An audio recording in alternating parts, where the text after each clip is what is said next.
Your heart is pounding. Your thoughts are racing into worst-case scenes. Your chest tightens. Every idea seems to fold into another wave of worry. Familiar. If you have ever felt trapped inside your own anxious mind, unable to find stillness even in quiet moments, what follows will change how you relate to those feelings. Most people treat anxiety as something that happens to them, as an outside force beyond their control. They try breath tactics that barely scratch the surface, pep talks that sound hollow, or distractions that only postpone the next bout of worry. But there is a deeper truth they miss. Anxiety is not an enemy. It is a messenger. When you learn to read that message and cooperate with your mind instead of battling it, you unlock a surprising power.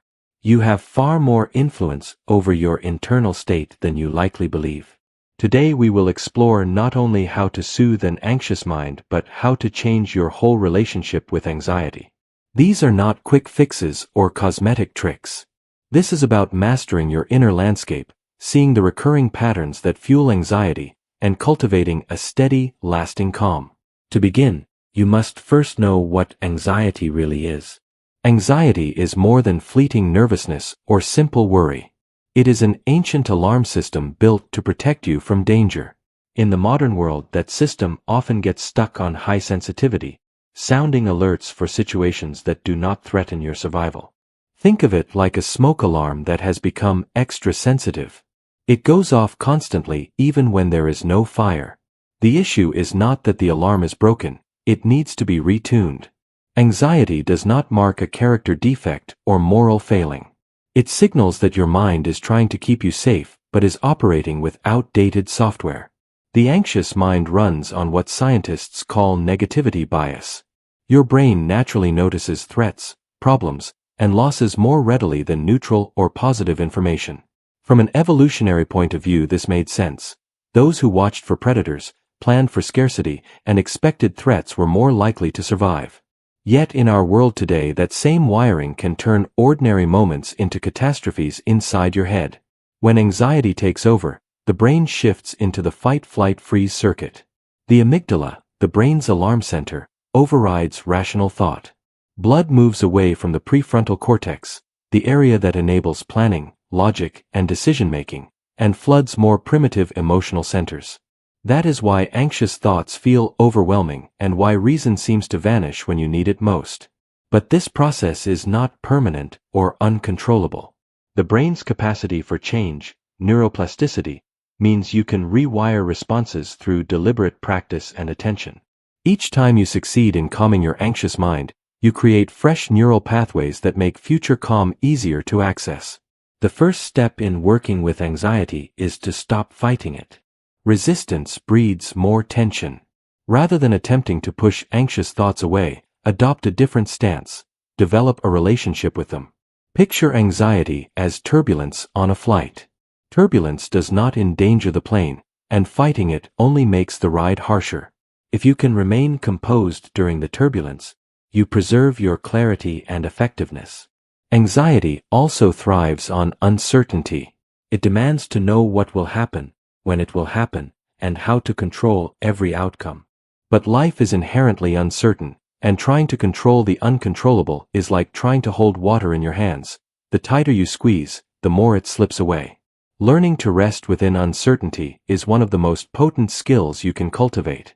Most people aim to eradicate anxiety completely, but emotions always carry useful data.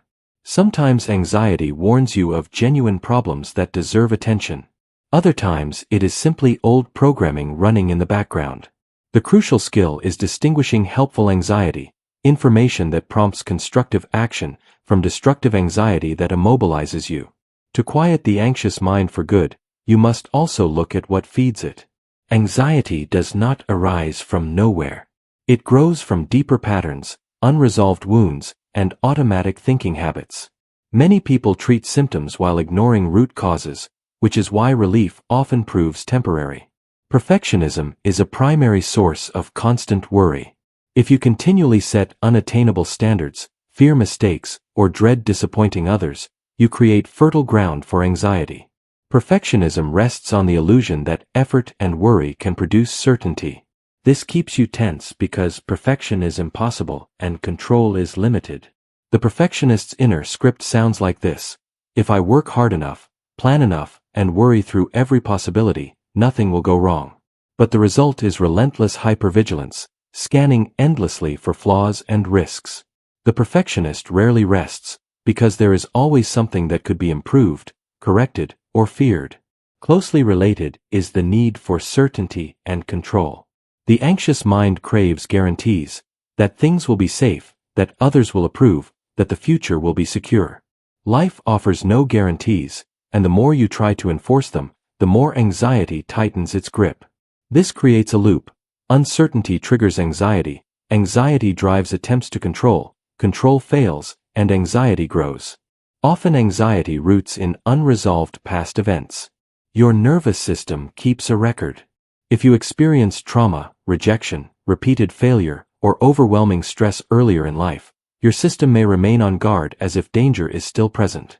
That explains why some people feel anxious even in good times. Their nervous system still relies on outdated, protective information. The stories you tell yourself also shape anxiety. Believing the world is dangerous, that people are untrustworthy, that you are not acceptable, or that disaster lurks around every corner keeps your mind locked on alert. These limiting beliefs run silently like background programs, influencing how you interpret everything. Social conditioning amplifies the problem. Our culture profits when we stay worried. News, social platforms, and ads often feed fear and dissatisfaction. Over time, external anxiety becomes internalized and self-generated, even in the absence of direct threats. A frequently overlooked factor is disconnection from the body and natural rhythms. When you live primarily in your head, doing endless analysis and rehearsal, you lose touch with the body's wisdom. The body knows how to regulate stress and return to equilibrium, but if you try to solve everything mentally, you miss the healing available through bodily reconnection. Lifestyle choices matter too. Poor sleep, excessive caffeine, lack of movement, inadequate nutrition, and chronic stress create a physiological environment where anxiety flourishes. The mind and body are one system. When the body is out of sync, the mind follows. Addressing anxiety therefore calls for a whole-person approach. One final common trap is fear about anxiety itself. After a panic episode or intense anxious period, many people develop anticipatory anxiety, worrying about becoming anxious again. They monitor every sensation for signs of returning panic. Ironically, this hypervigilance increases the very anxiety they fear. Your body and mind are not separate things. They are woven together, constantly exchanging signals through nerves, hormones, and biochemical messages. To truly calm anxiety, you must work with both systems, because thinking alone rarely changes deeply ingrained physiological patterns. When anxiety is active, your body registers it. Heart rate climbs, breathing becomes shallow, muscles tighten, stress hormones surge, digestion slows. This is your system preparing to act, fight, flee, or freeze. That response is useful when danger is real, but when it fires repeatedly in non-life-threatening situations, it becomes exhausting and harmful. The good news is that your body also contains built-in ways to return to balance. The parasympathetic branch of your autonomic nervous system, often called the rest and digest system, brings you back to safety if you can access it intentionally rather than waiting for it to show up by chance. Breath is the most immediate lever you possess for shifting your nervous system. Many people breathe in a way that signals danger without realizing it. Rapid, shallow, chest-focused breaths tell the brain you are threatened. Slow, diaphragmatic breathing, by contrast, signals safety and activates parasympathetic pathways. There are specific breathing patterns that reliably move the body out of activation.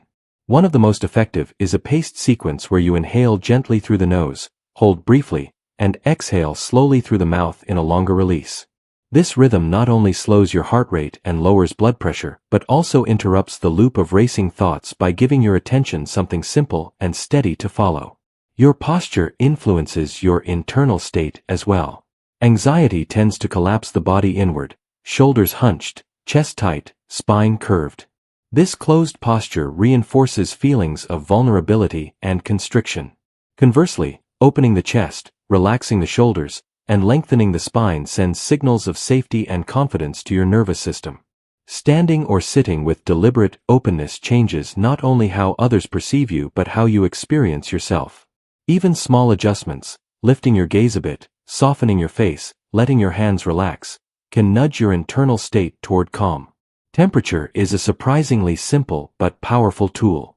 Cold stimulation to the face or hands, such as splashing cool water on your face or brief immersion in cold water, activates vagal pathways linked to soothing states. This is why the primitive reflexes that trigger a calming response when cold touches the face can be harnessed intentionally. Warmth, too, has its place. A warm bath, a heating pad on the chest, or cozy blankets can soothe an anxious system by producing a sense of containment and comfort. Learning when to use cooling versus warming strategies gives you more options for regulation. Progressive muscle relaxation teaches the nervous system the difference between tension and release. By intentionally tensing a muscle group for a few seconds and then letting it go, you create a felt contrast that helps your body recognize relaxation as a distinct state. Start with your feet and move upward, or reverse the sequence. The key is to notice the contrast, the small space where letting go actually creates relief. Over time, this practice lowers baseline muscle tension and makes it easier to move out of chronic tightness that sustains anxious arousal. What you eat and drink directly affects how you feel. Large swings in blood sugar can trigger jitteriness and anxious feelings. Caffeine amplifies arousal and can exacerbate panic for sensitive individuals. Stabilizing meals with protein, healthy fats, and fiber reduces dramatic energy swings and gives your nervous system a steadier platform. Certain nutrients, notably magnesium, play a calming role for many people. Foods like leafy greens, nuts, seeds, and whole grains supply magnesium and other micronutrients that support nervous system balance. Hydration matters too. Mild dehydration raises cortisol and makes you more susceptible to stress. Movement is medicine for nervous system regulation. Physical activity helps metabolize adrenaline and cortisol, converting anxious energy into usable work and lifting mood through endorphin release. You do not need to exhaust yourself to benefit. Gentle practices such as walking, stretching, dance, or yoga allow the body to discharge built-up tension while keeping the nervous system engaged in a controlled, rhythmic way.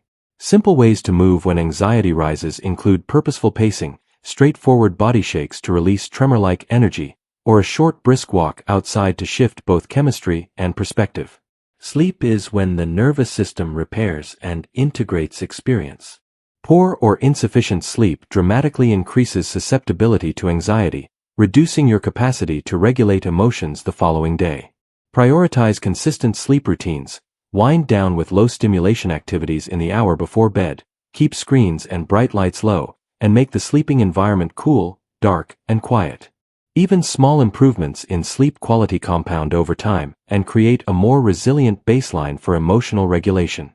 Respecting your body's natural rhythms helps prevent the buildup of stress that leads to anxiety. Most people have peaks and troughs of energy through the day. Forcing high-demand tasks into low-energy windows creates unnecessary strain. Align challenging cognitive work with your high-energy periods and reserve lower-demand tasks for when you naturally dip. Regular small rests, micro-breaks that include simple breathing or stretching, keep tension from accumulating. Think of these micro-rests as a way to avoid the emotional overdraft that produces anxiety.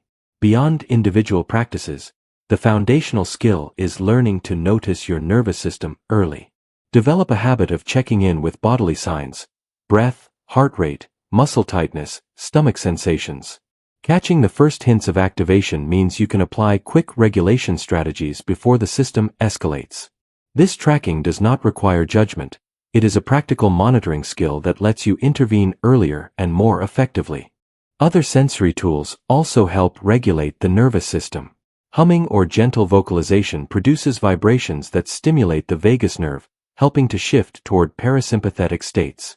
Sounds like low-frequency music, ocean waves, or steady rhythms have similar effects.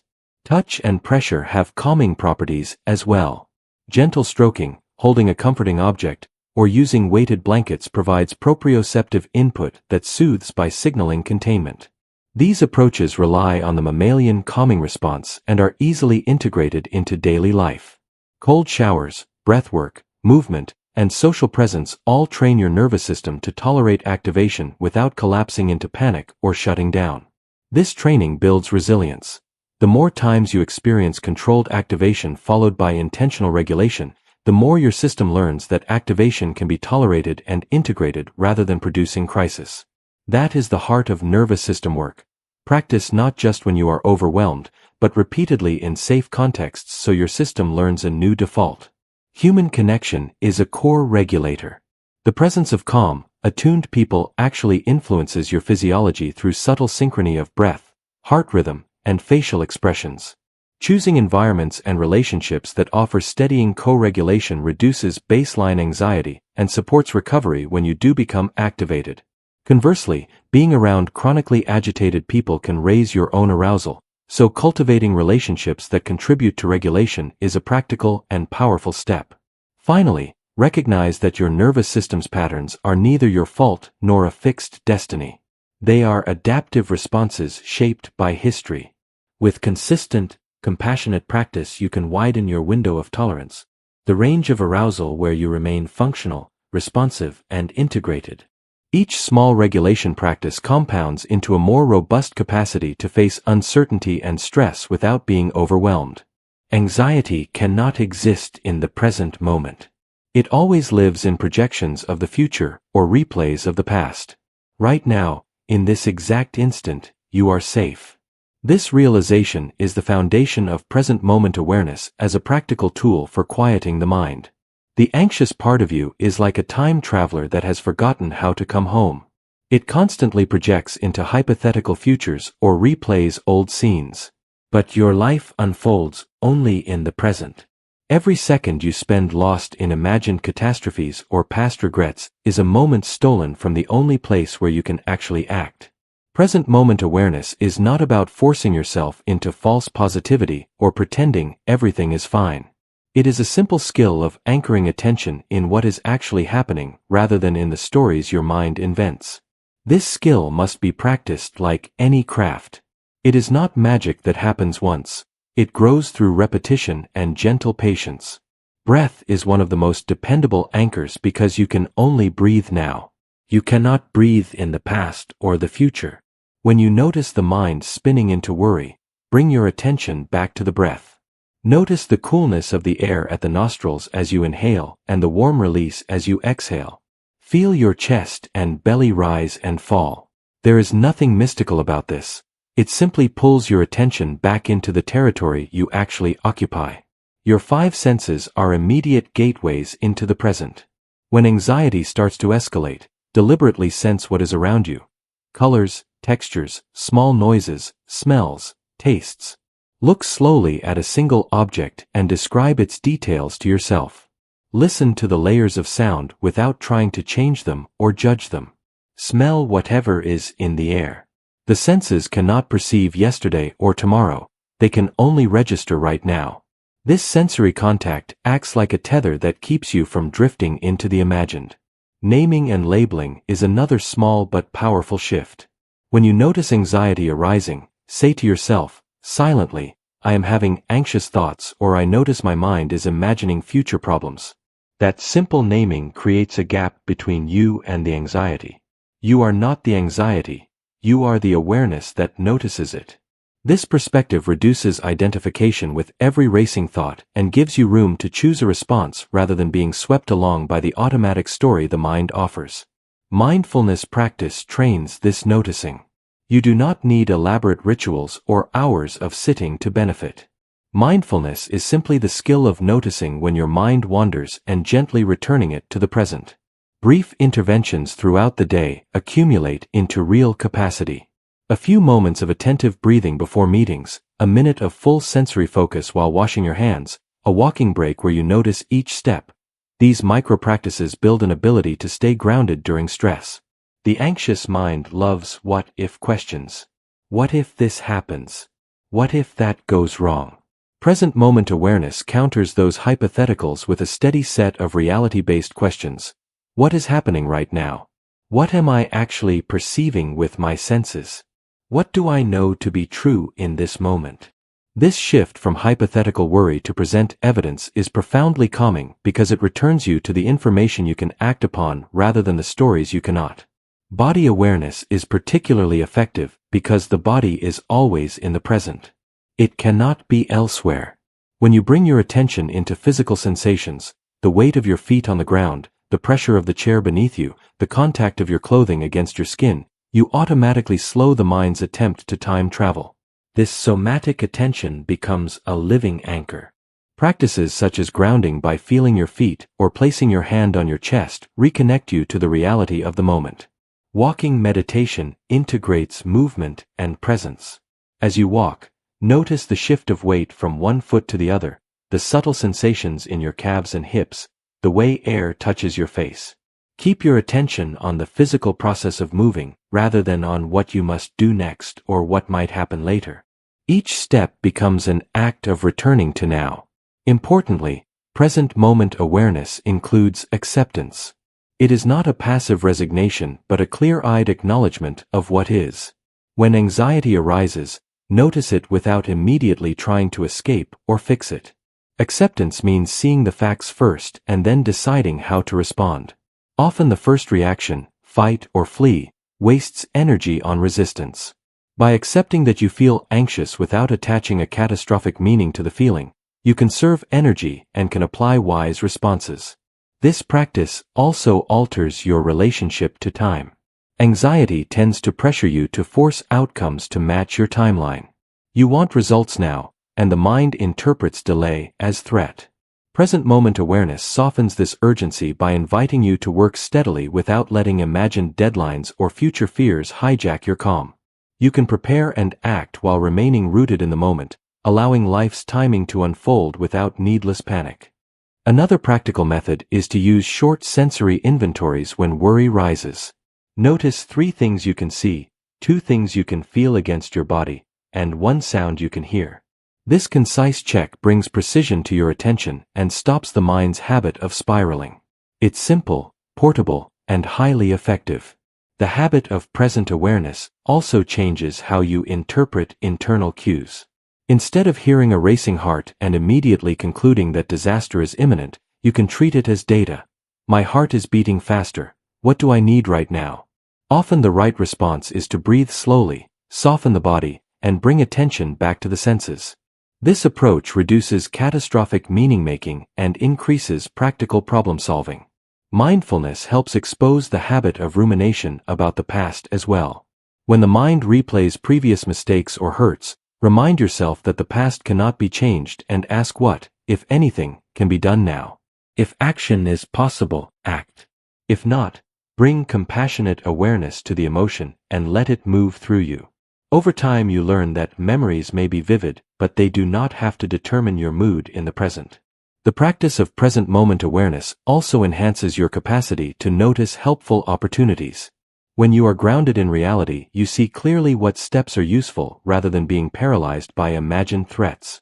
Decisions made from presence tend to be wiser because they include accurate perception, calm reasoning, and felt intuition. This skill is not only for moments of crisis. Its power multiplies when you cultivate moments of calm deliberately throughout your day. Habitually returning to the present when things are easy trains your system so that when anxiety inevitably arrives you have a practiced skill to draw on. Practicing calm in safe contexts is how calm becomes habitual rather than exceptional.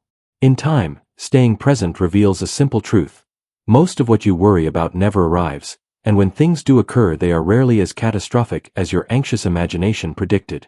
Presence lets you respond proportionally to the facts rather than to amplified internal narratives.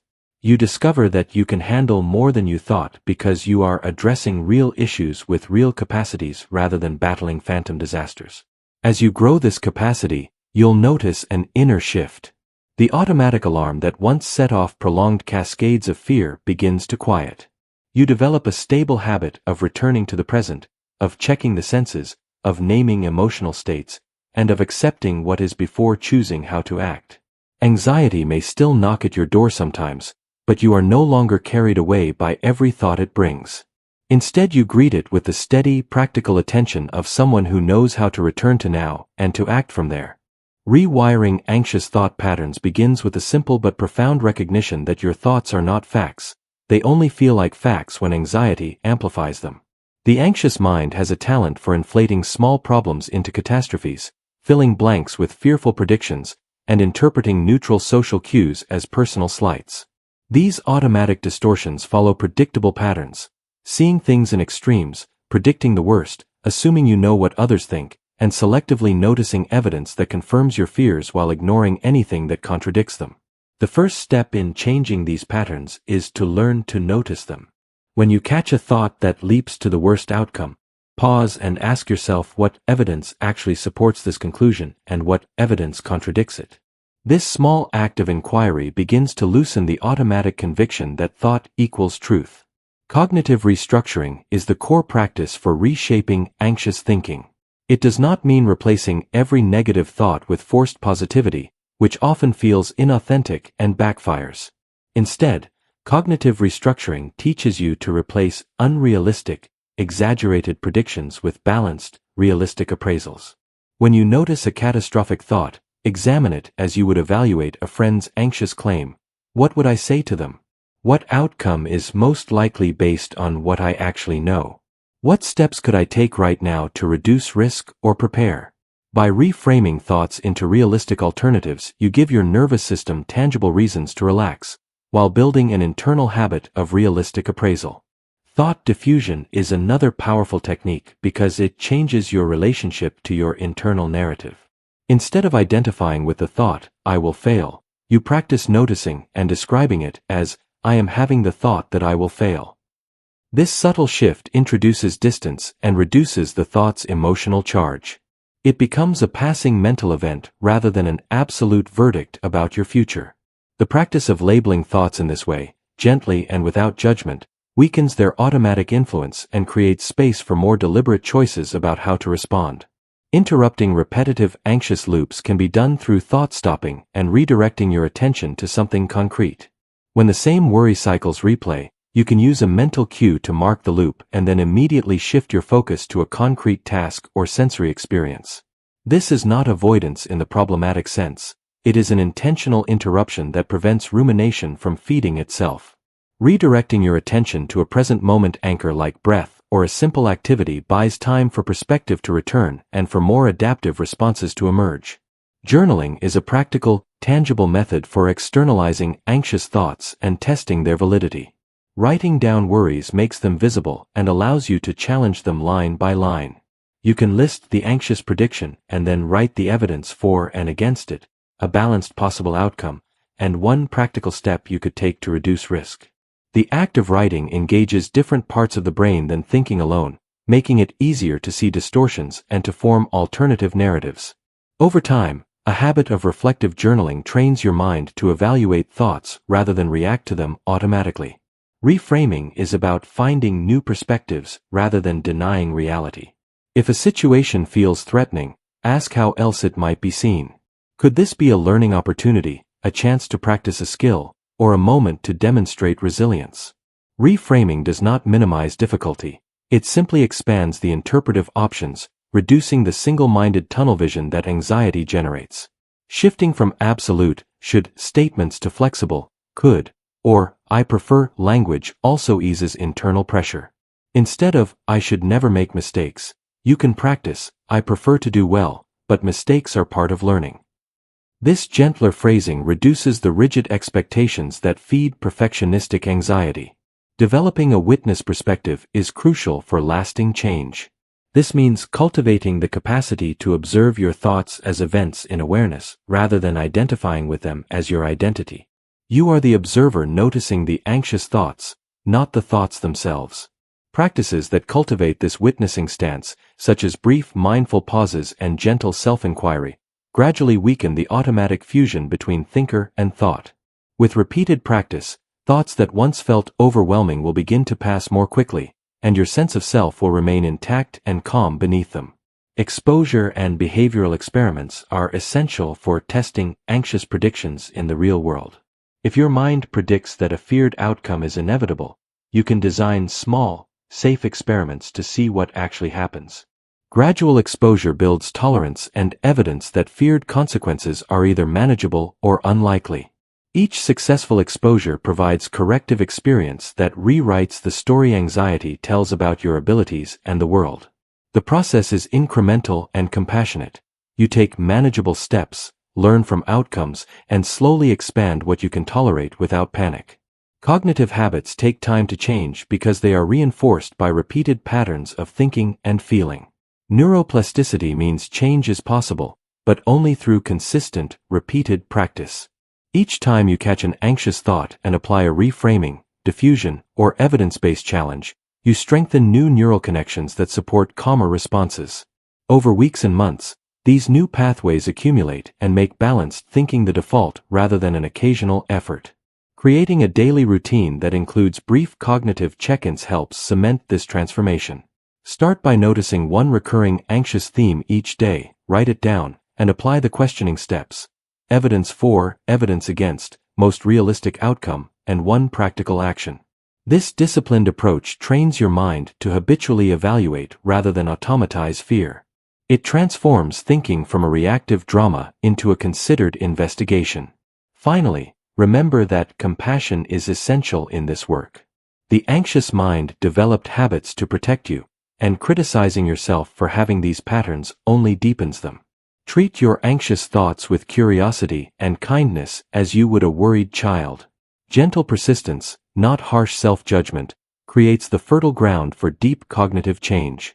Over time, rewiring your thought patterns will feel less like a battle and more like learning a new language of inner safety and clarity. Mental detachment is often misunderstood. Many people assume detachment means becoming cold, indifferent, or withdrawing from life. The truth is almost the opposite. Real detachment is the capacity to care deeply without being enslaved by outcomes. It means engaging fully with life while preserving inner steadiness, so that your sense of well-being does not hinge on things going exactly as you hoped. When you practice this kind of detachment, you are not abandoning responsibility or surrendering to passivity. You are learning to hold your aims and relationships lightly enough that their inevitable uncertainty does not become a source of constant suffering. At the heart of anxious suffering is attachment to specific outcomes. You cling to the idea that things must turn out a certain way in order for you to feel safe, approved, or worthy. This gripping creates tremendous internal pressure because the world does not guarantee the results you demand. Imagine holding a rope so tightly that your hands begin to cramp and bleed. The same principle applies emotionally. The tighter your grip on a desired result, the more pain you create for yourself, and the more likely you are to destabilize the very outcome you seek. Learning to loosen this grip is not giving up. It is choosing to act with engaged effort while accepting that control is limited. Start by distinguishing between preference and attachment. A preference is when you want something to happen but can remain okay if it does not. An attachment is when your sense of worth or safety depends on a particular result. Cultivating preferences instead of attachments allows you to work toward goals, invest in relationships, and pursue excellence without making your emotional life contingent on the world bending to your will. You can still be motivated and committed while retaining equanimity about the outcome. Outcome independence is a practical practice. Do your best work, take responsible actions, and then let the result unfold without obsessing over it. Picture planting a seed. You prepare the soil, water, and tend the sprout, but you do not stand over it worrying every minute whether it will grow. You give it the conditions it needs and then trust the process. This trust is not naive, it is a pragmatic acceptance that some variables are outside your control. Outcome independence reduces the emotional reactivity that fuels anxiety and gives you more energy to focus on what you can influence. A major source of anxiety is the attempt to control other people. Wanting others to behave in ways that reassure you, to approve of you, or to fulfill your needs sets you up for chronic frustration because everyone has their own will and trajectory. Healthy influence is possible through clear communication and consistent behavior, but attempting to micromanage another person's internal state is futile. Detachment invites you to care about others while recognizing their autonomy. This shift frees you from the exhausting role of emotional manager and allows relationships to develop on a more honest, sustainable basis. Detaching from identity and image is another powerful liberation. Many anxious patterns are driven by the fear of losing face, status, or approval. The self that must always appear competent, likable, or successful requires constant maintenance and surveillance. Over time, this performative stance consumes energy and creates vulnerability because your inner worth becomes tied to external validation.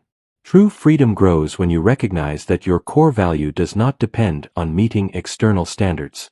You are more than the persona you project. You are the awareness beneath the roles. Practicing small acts of authenticity, admitting uncertainty, showing a mistake, or expressing a genuine preference, weakens the belief that your worth is contingent on flawless performance. Non-resistance is a central skill within detachment. When something unwelcome occurs, many people immediately react with inner protests. This should not be happening. This is wrong. I must fix it now. That resistance expends energy and increases stress. Non-resistance is not passivity. It is the willingness to accept the reality of the moment without wasting energy fighting the facticity of what is. From that stance of acceptance, you can take wise action.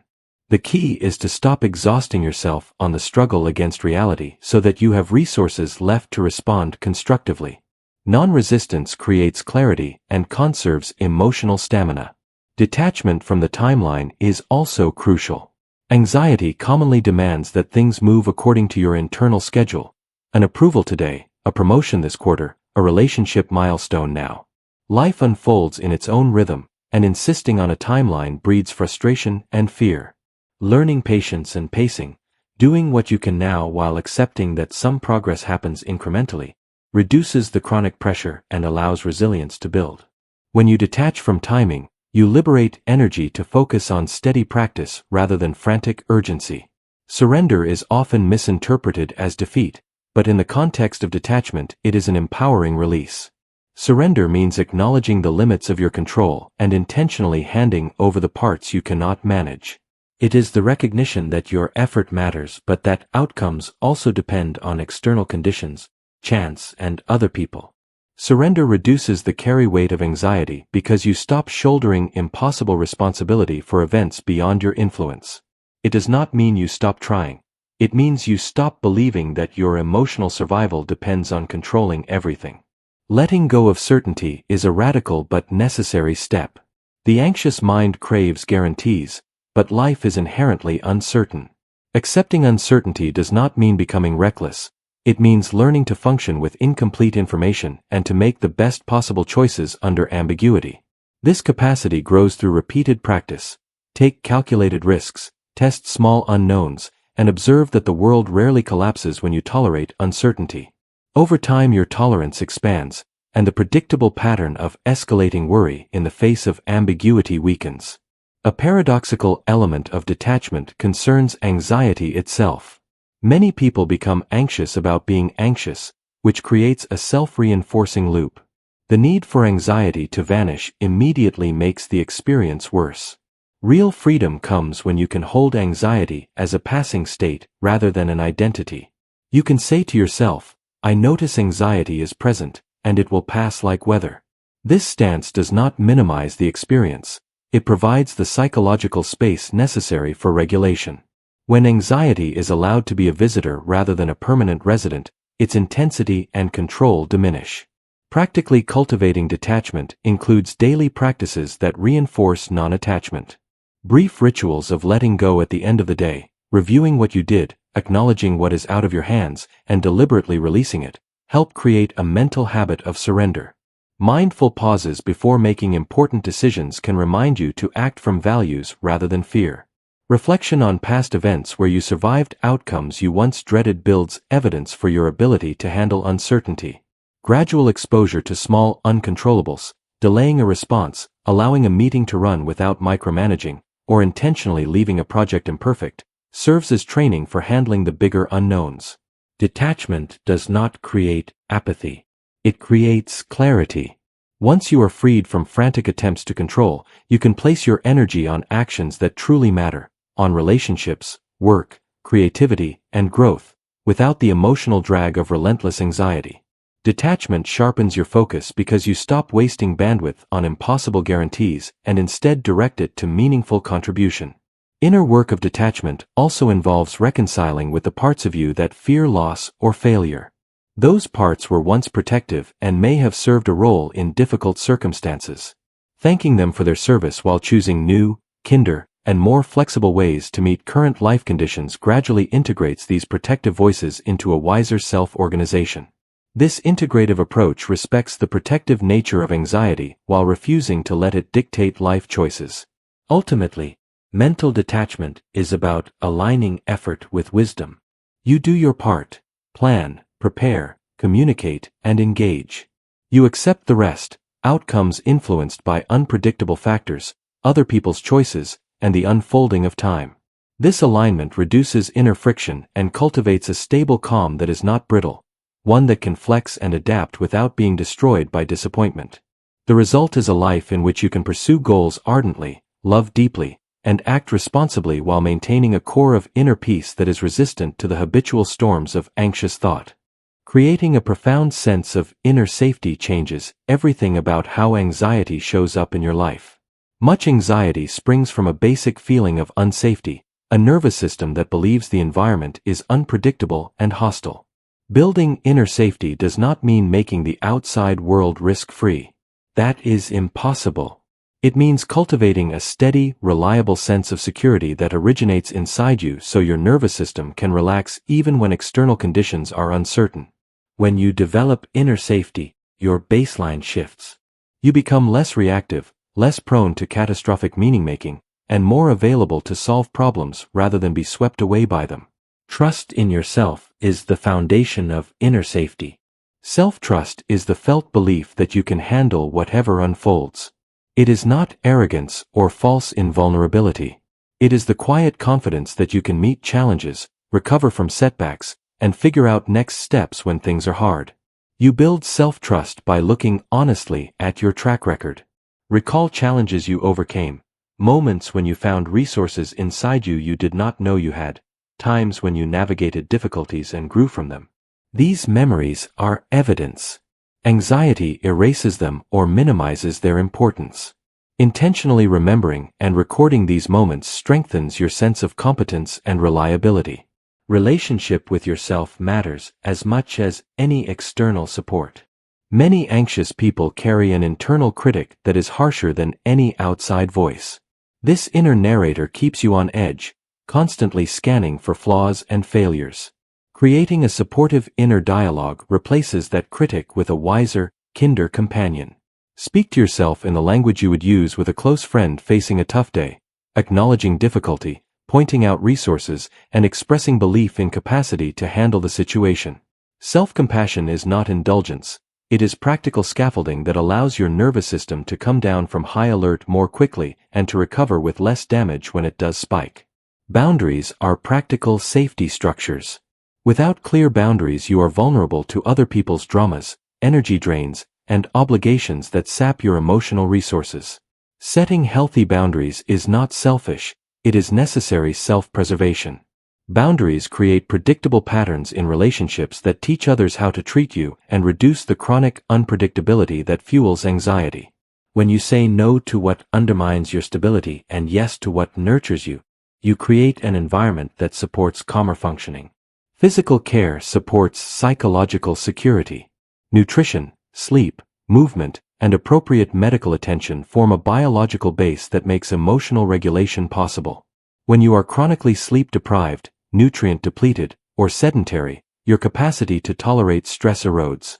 Attending to these basics consistently signals to your nervous system that you are maintaining the conditions it needs to feel safe. Regular routines around sleep, meals, exercise, and relaxation are not trivial. They are essential scaffolding for inner calm. Financial stress often drains a deep layer of safety.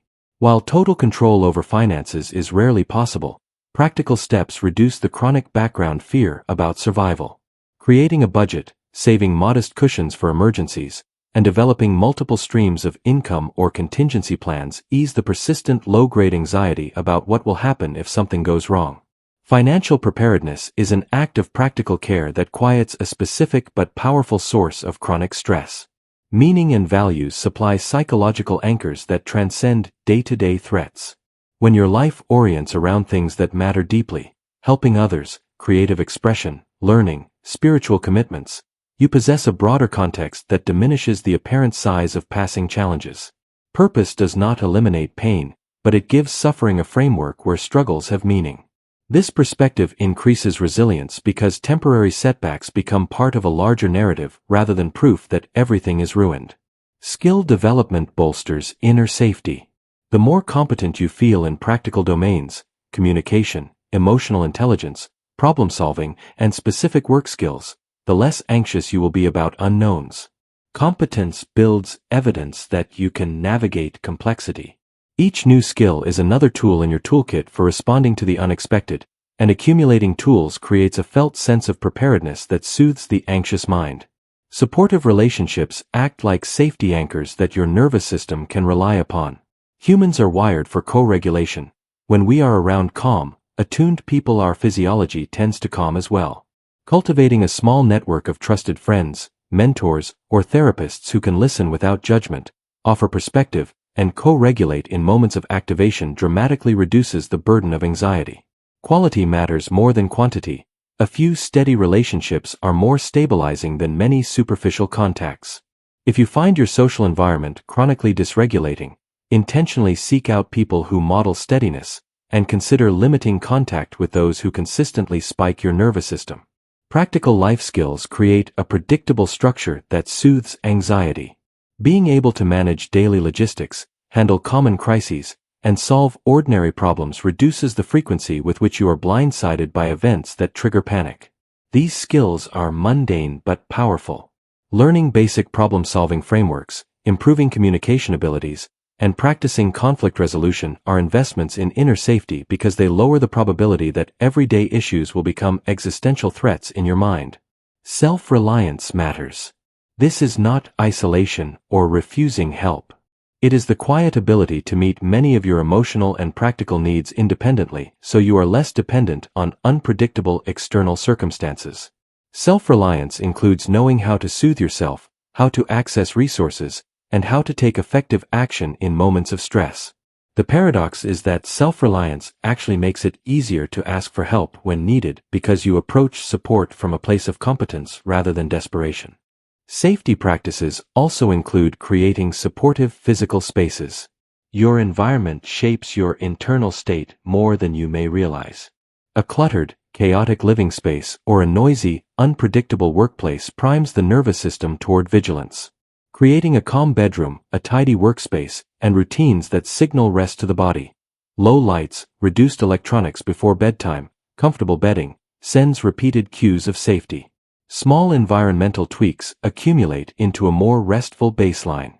Inner safety requires acceptance that total safety is impossible, while still taking sensible precautions. This balanced stance reduces the chronic tension between fearing risk and avoiding living fully.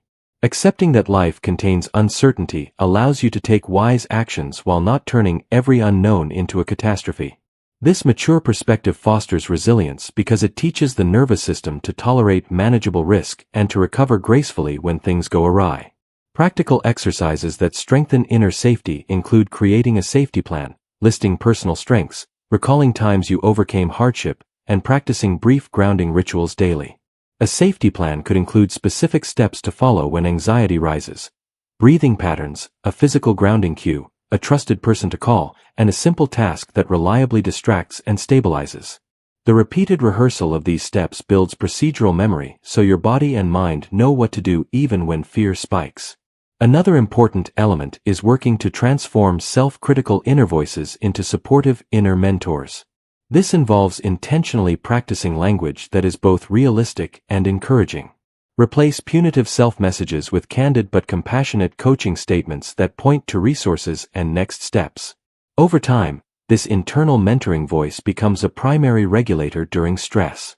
Spiritual or philosophical frameworks often provide a durable layer of inner safety. Whether through formal religion, contemplative practice, or a secular philosophy of meaning, Belief systems that place individual struggles within a broader, comforting context reduce the tendency to blow up everyday problems into existential crises. These frameworks do not have to be complex. A simple, repeated alignment with values bigger than oneself acts like a psychological anchor. Finally, consider that inner safety is built gradually through consistent, small actions. It does not arrive in a single breakthrough. Each time you practice self-trust, each boundary you set, each sleep night you protect, and each supportive conversation you have, you nudge your nervous system toward a new baseline. Over months and years, these nudges add up into a deeply trustworthy internal environment. You become someone whose presence is a refuge, first for yourself and then for others. As your inner safety deepens, anxiety loses its foothold because it no longer finds the fertile ground of unpredictability and internal scarcity it needs to thrive. Emotional regulation is the skill of feeling difficult emotions without being overwhelmed by them. It's not about numbing or pretending feelings do not exist. It's about experiencing them fully while keeping your center and clarity so you can respond rather than react. For people who struggle with anxiety, this skill is essential because anxiety is fundamentally an emotional experience that can hijack memory, attention, and decision-making if left unmanaged.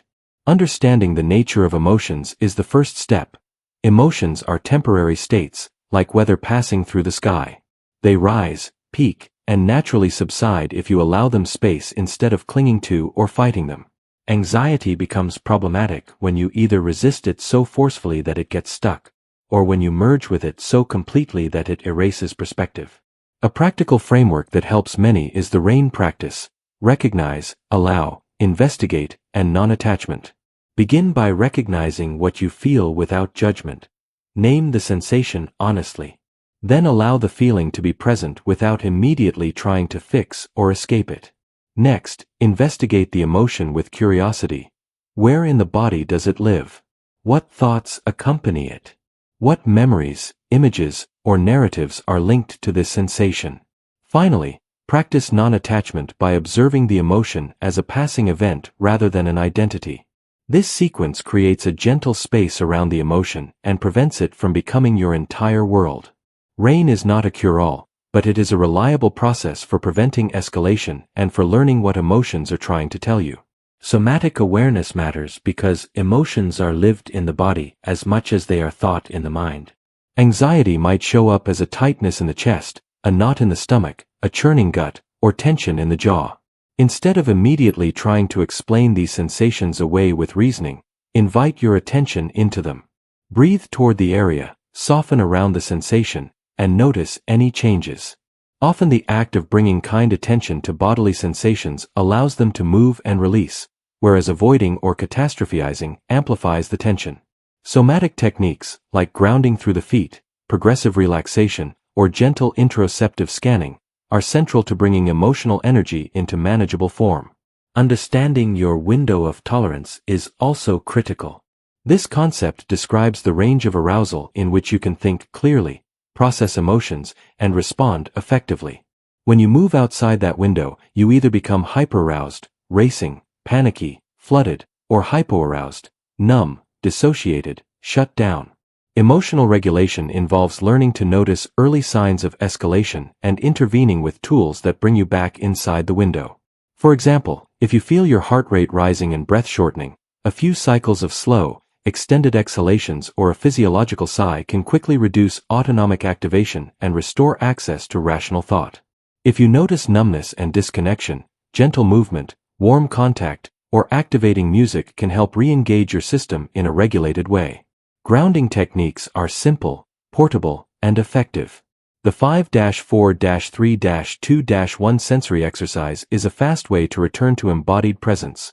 Notice 5 things you can see, 4 things you can touch, 3 things you can hear, 2 things you can smell, and 1 thing you can taste. This method pulls attention out of swirling mental loops and into the body's immediate field. Other grounding practices include placing your hands on a surface and feeling solidity, pressing your feet into the ground and noticing weight, or holding an object and attending to its texture and temperature. Grounding reduces dissociation and gives the nervous system concrete sensory information that signals safety. Breath techniques are fundamental to regulating the autonomic nervous system because breathing is both automatic and under voluntary control. Different breathing patterns produce different signals to the brain. Shallow, rapid breathing sustains sympathetic arousal. Slow, diaphragmatic breathing cues the parasympathetic system. The physiological sigh, 2 gentle inhales followed by a long exhale, resets the system rapidly by increasing lung volume briefly and then releasing it slowly. Coherent breathing, breathing at about 5 breaths per minute, improves heart rate variability, a marker of resilience. These patterns are not mere tricks. They change physiology and therefore the emotional tone the brain interprets. Practicing breathwork regularly trains your body to shift states more easily when stress arises. Titration and pendulation are advanced but practical emotional regulation methods. Titration means approaching a difficult feeling in small, manageable doses rather than overwhelming yourself with its full intensity. If a memory or sensation triggers anxiety, focus on a small piece of it, breathe with it until it softens, and then return to a sense of safety before continuing. Over time you can process more without becoming flooded. Pendulation involves moving your attention back and forth between a distressing sensation and a resourcing or calming sensation. For example, notice the anxiety in your chest for a few moments, then shift to a memory of a supportive person or a bodily sensation of warmth and safety, then return to the anxiety with the knowledge that you have a resource to come back to. This oscillation trains the nervous system to tolerate distress while anchored by a felt safety. Emotional granularity is the capacity to name feelings precisely rather than using global labels like bad or anxious. When you can distinguish between worried, embarrassed, disappointed, frustrated, or anticipatory anxiety, you gain clarity about what action is helpful. Each specific emotion carries different information and suggests different responses. For instance, worry about a future task can be alleviated by planning. Shame about a perceived social failure may be soothed through connection and self-compassion. Agitation might be discharged through movement. The more precise your emotional vocabulary, the more targeted and effective your regulation strategies become. Self-soothing skills are the bread and butter of emotional regulation. These are practical activities you can use to comfort yourself when feelings run high. A warm bath, a soft blanket, calming music, a hot beverage, holding a pet, using essential oils, or breathing into the belly while placing a hand on the heart. Develop a personalized toolkit of soothing practices that reliably calm you and practice them before crises, not only during them. When you rehearse these actions in neutral moments, they become more effective when you need them. Cognitive strategies complement somatic practices. Cognitive reappraisal or reframing involves changing the meaning of an event to alter its emotional impact. This is not toxic positivity, it is pragmatic interpretation. If your mind tells you that a mistake means you are incompetent, reframe by examining other explanations. Everyone makes mistakes. This is an opportunity to learn. One error does not erase long-term skill. Opposite action is another targeted technique. When emotions prompt behaviors that undermine your goals, like withdrawing from a supportive gathering because of anxiety, choose an action that contradicts the impulse in a measured way. If anxiety urges avoidance, take a small step toward engagement with self-care measures to buffer the discomfort. This both builds evidence that you can act while anxious and weakens avoidance patterns. Distress tolerance skills are crucial when emotions are intense and immediate action would be harmful or ineffective. These are stabilizing strategies designed to get you through short-term crises without making things worse. Examples include controlled breathing, grounding, sensory stimulation, like holding ice or splashing cold water, distraction with a demanding but neutral task, or brief physical exertion to release adrenaline. The aim is not to avoid emotions forever, but to create enough space to prevent impulsive reactions that increase harm. Developing emotional resilience is a long-term process grounded in small, repeated practices. Regular exposure to manageable stressors, deliberately practicing difficult conversations, public speaking, or controlled exposures to feared situations, builds tolerance and confidence. Each successful encounter weakens the power of avoidance and creates corrective experiences that reshape expectations. Resilience grows when you combine exposure with self-compassion, practical coping skills, and reflection on lessons learned. The social environment is a potent modulator of emotion. Co-regulation, the natural tendency of human physiology to synchronize with others, means being around calm, attuned people tends to lower your own arousal. Conversely, chronically reactive social circles raise baseline anxiety. Cultivate relationships with people who can hold presence, empathize without panicking, and offer steady support. Practice asking for what you need in relationships: a listening ear, a practical suggestion, or shared activity. When you can depend on others for regulated presence, your own nervous system learns to settle more readily. Rituals and routines contribute massively to emotional regulation. Predictable daily patterns reduce the cognitive and emotional load of constant decision-making and provide repeated cues of safety. Morning routines that include movement and a moment of mindful breathing set the nervous system in a supportive rhythm for the day. Evening routines that decouple the day from sleep, limiting screens, dimming lights, and practicing soothing breathwork, help consolidation and recovery. Over time, these rituals become protective scaffolding. Journaling, reflective practice, and therapy are important for deeper emotional learning. Writing allows you to map patterns, notice triggers, and articulate alternative responses. Therapy provides a space to practice regulation with guidance, to process early wounds that limit current capacity, and to learn targeted strategies for specific challenges. Consider therapy an apprenticeship in emotional skillfulness where you learn to tolerate, name, and transform distress with a skilled teacher. Finally, cultivate a stance of curiosity and compassion toward your internal world. Emotional regulation is not about erasing feeling, it's about expanding your capacity to hold them. When you approach difficult states with gentle inquiry, what story is running here? What does this feeling want me to know? You move from reactivity to wise engagement. Over time, repeated practice of somatic tools, breathwork, grounding, cognitive reframing, and supportive relationships rewires the brain and body to tolerate uncertainty and distress with greater ease. This integrated capacity, more than any single technique, is the foundation of durable freedom from anxiety's grip. Fear and anxiety often arrive dressed as protectors, but if you learn to listen closely, they can become profound teachers. The shift from being overwhelmed by fear to studying it with curiosity changes everything. Each fear contains information about what you value and where you might need growth. If public speaking triggers terror, that fear may be pointing to a desire for approval or the value you place on connection. If financial worry nags you, it reveals how much you care about safety and responsibility. Rather than trying to obliterate fear, treat it as a signal to be decoded. Ask what the fear is protecting you from, what it tells you about your priorities, and what small skill or step would reduce the genuine risk it points toward. This investigative stance transforms fear from an enemy into a compass that points toward meaningful change. Start by inventorying persistent fears with an attitude of curiosity instead of judgment.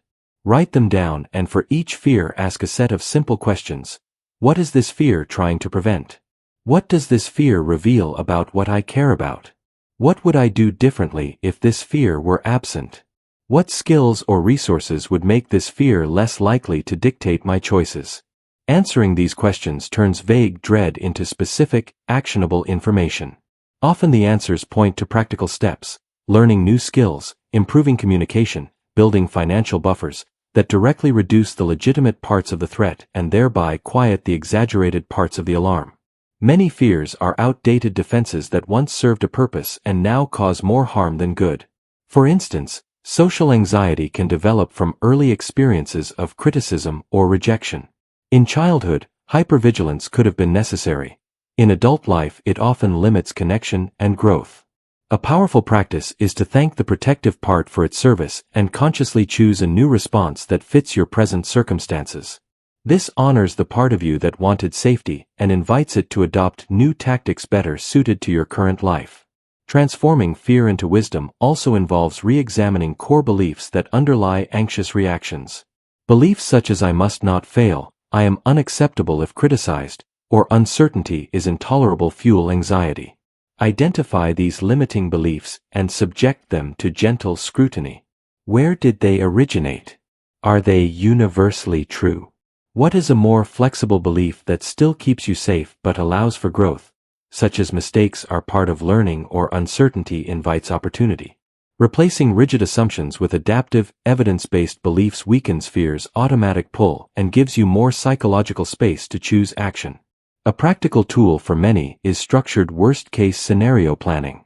Instead of ruminating on vague what-ifs, deliberately outline the worst plausible outcome, then write down how you would manage it step by step.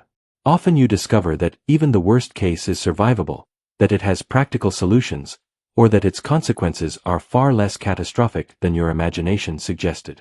This exercise reduces imagination-driven panic by replacing it with concrete contingency plans, which both calm the nervous system and increase your real-world preparedness. Fear often points to your growing edge, the places where you are ready to expand but lack confidence or skill. Rather than seeing fear as a wall, treat it as a doorway. Ask what incremental actions would build experience and competence in that domain. If the thought of starting a business terrifies you, list 3 small experiments you can run that cost little and teach you about the market. Each experiment that doesn't end in disaster becomes evidence that fear's prediction was exaggerated. Gradual exposure, practiced compassionately, rewires your nervous system through corrective experiences. The more you engage with what you fear in manageable steps, the more tolerant and confident you become. Fear can also reveal needed boundaries and self-care. Anxiety about being overrun by requests or responsibilities might be teaching you that your energy limits are being violated. Use fear as feedback to set clearer boundaries. Say no to what drains you, schedule restorative time, and protect the conditions that allow you to function well. This pragmatic use of fear turns reactivity into a mechanism for sustainable living rather than a constant source of distress. Shadow work is another avenue for transforming fear. Many fears hide parts of ourselves we have rejected, ambition we were taught not to show, sensitivity we learned to hide, or power we were warned against wielding. These shadow aspects often carry gifts when integrated. Explore the qualities you fear being accused of: ambition, intensity, vulnerability, and experiment, in safe contexts, with bringing them into your life in balanced ways. Integration reduces the internal conflict that fuels anxiety and replaces it with a richer, more authentic presence. A deeper layer of working with fear involves making peace with mortality. Much anxiety is anchored in implicit fears of loss, aging, or death. Consciously reflecting on mortality is not morbid, it is clarifying. Accepting that life is finite can shrink the size of many everyday anxieties, putting them in perspective. When the possible loss of status, money, or convenience is viewed against the backdrop of a finite life, some fears naturally loosen their grip and release energy for meaningful pursuits. Transforming fear into courage is not about eliminating fear, but about taking wise action despite it. Courage grows with practice. Start with small, risky but manageable steps that align with your values and gradually increase the challenge. Each step taken while anxious becomes a memory of competence that the brain can draw on later, weakening fear's authority. Celebrate these small acts of courage. They are the building blocks of a resilient identity that can face uncertainty with poise. Visualization can be repurposed from mere wishful thinking into a neurological rehearsal for calm. Rather than fantasizing only about ideal outcomes, vividly imagine yourself handling difficult situations with composure and wisdom. Feel the bodily sensations of calm, steady breathing, relaxed muscles, clear voice, as you mentally rehearse the scenario. The brain stores these rehearsed responses as experienced events and begins to default to them in real life, shifting conditioned patterns from panic toward poise. Another practical tactic is to cultivate a daily practice of gratitude and perspective that reduces the baseline intensity of fear. Regularly noting what is working in your life, who supports you, and what lessons recent difficulties taught you creates a buffer against catastrophic thinking. This does not invalidate legitimate concerns but balances them, preventing your nervous system from settling into a default expectation of threat. When fear is chronic and rooted in deeper trauma, professional support is often the wisest step. Therapies that combine exposure, cognitive restructuring, and somatic work can provide the structured environments necessary for safe transformation. Working with a skilled practitioner accelerates recovery by offering guided, incremental exposure to feared material and tools for integrating those experiences into a coherent, less reactive self-narrative. Finally, embody the idea that fear can be a teacher by integrating reflective practices into daily life. End your day by noting one fear that showed up, what it taught you, and one small action you can take tomorrow to honor that lesson.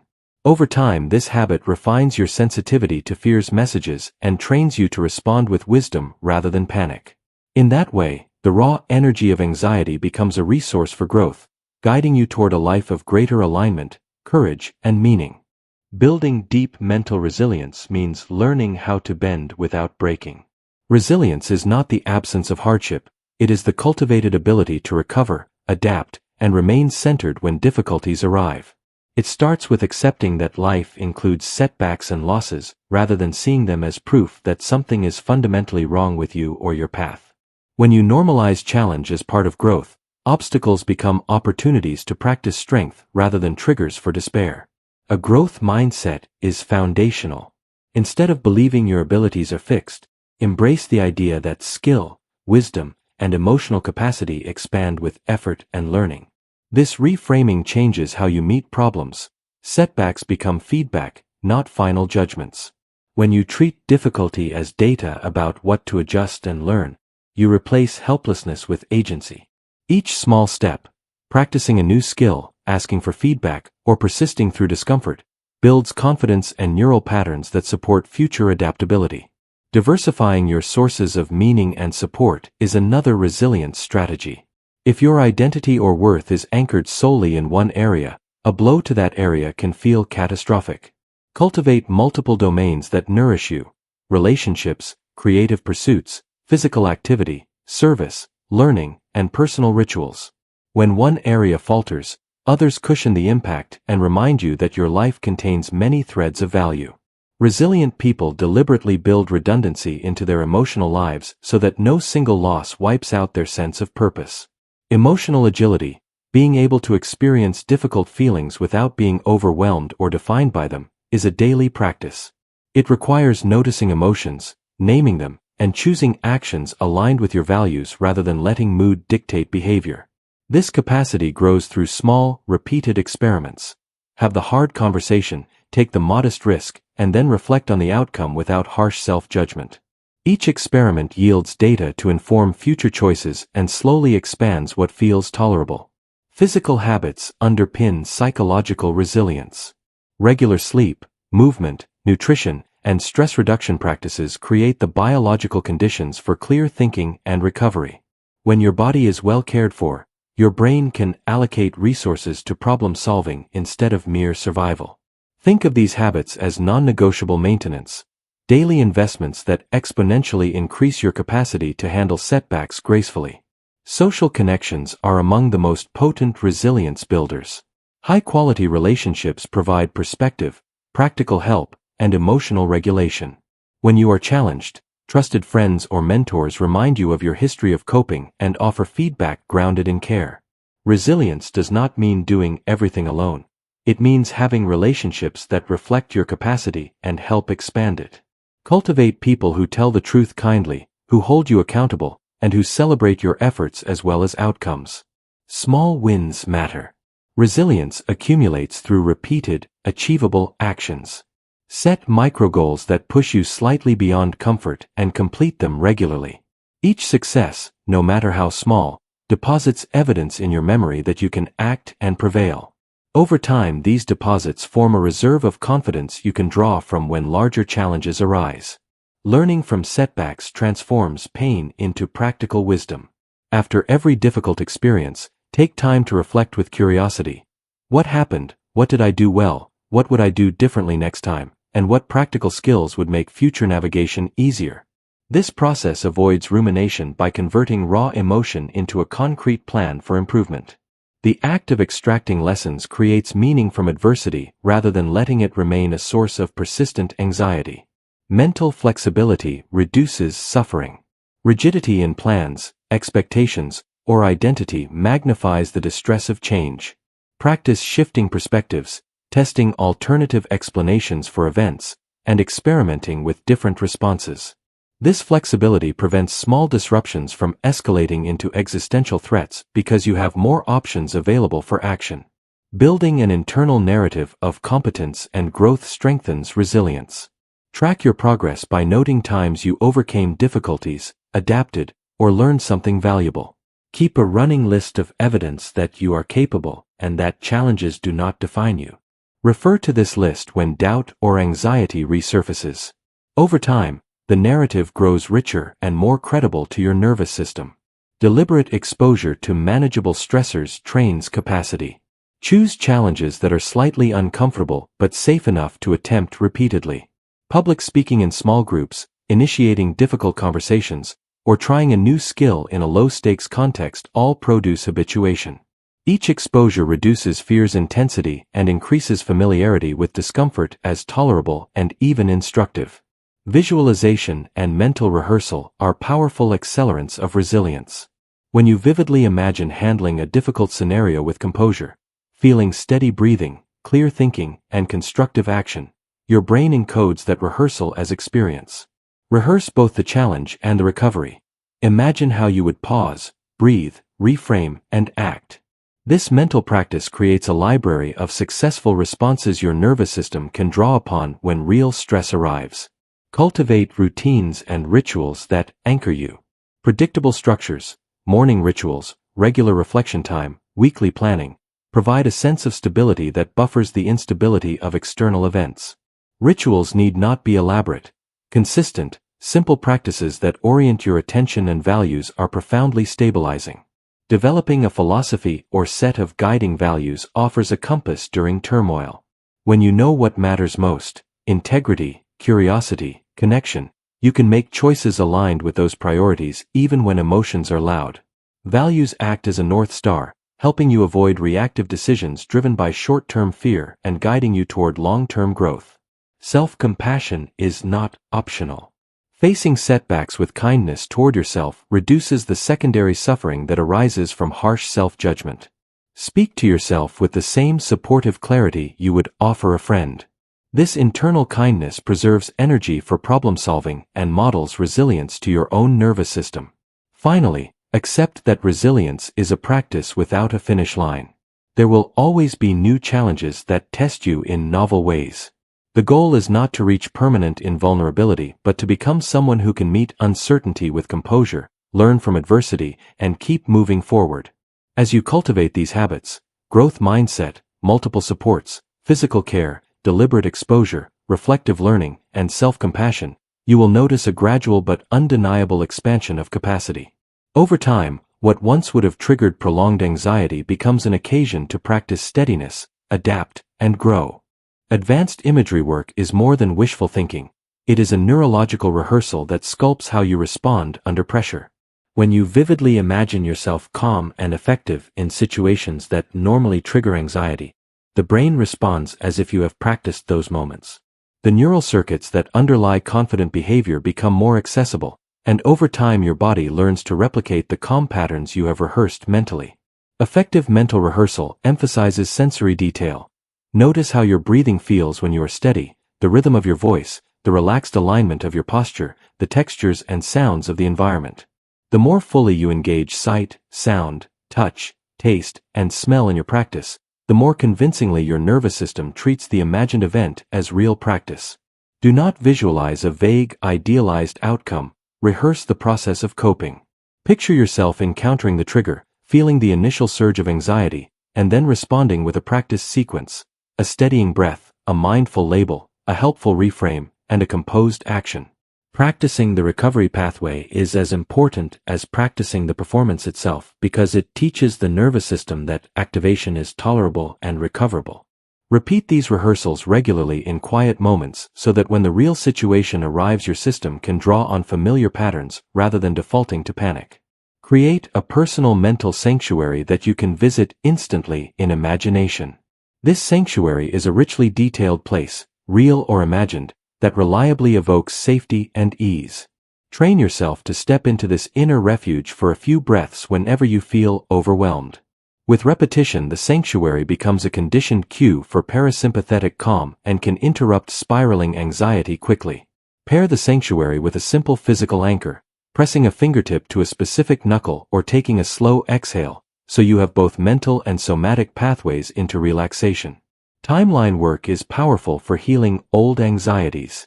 In your mind, revisit earlier versions of yourself who first learned anxious habits and offer them the comfort, perspective, and safety they lacked. Imagine sending resources forward through the years, compassion, reassurance, and practical coping tools. Visualize those earlier parts of you receiving the care they needed and notice how that changes your present sensations and beliefs.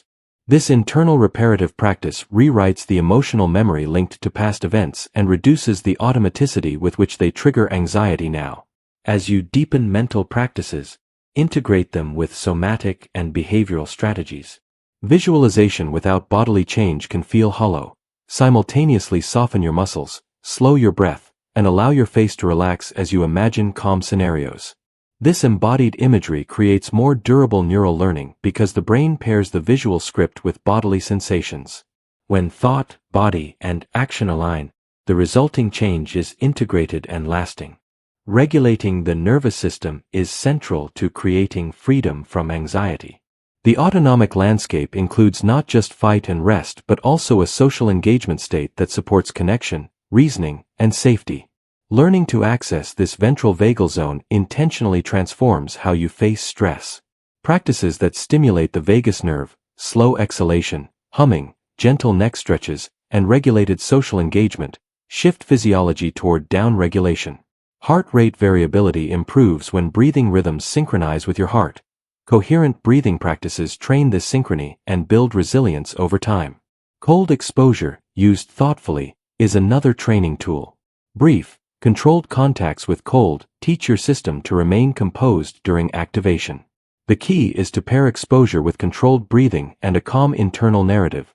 The body notices that activation need not cascade into panic.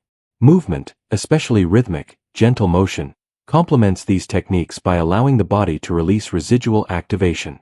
Walking, stretching, and gentle dance complete physiological cycles so stress chemistry moves through rather than stagnating. Sound and vibration are direct routes to the vagal system. Humming, chanting a simple tone, or listening to low-frequency music produces vibrations that the vagus nerve responds to positively. Incorporate these elements into daily practice. Even a short hum after a stressful interaction can recalibrate your state. Touch and pressure are equally effective. Self-hold with a hand to the heart, use a weighted blanket, or receive a grounding hug from a trusted person. These tactile cues signal containment and safety at a mammalian, pre-verbal level. Tracking your state through the day gives you an early warning system. Learn to notice subtle shifts, microtension in the jaw, a slight quickening of breath, a change in voice timbre, so you can intervene before escalation. Create a small set of go-to interventions that you deploy early. 2 minutes of coherent breathing, a grounding 5-4-3 sensory check, or a short walk to discharge energy. The earlier you act, the less effort is needed to restore calm. Inner dialogue shapes experience more than most people realize.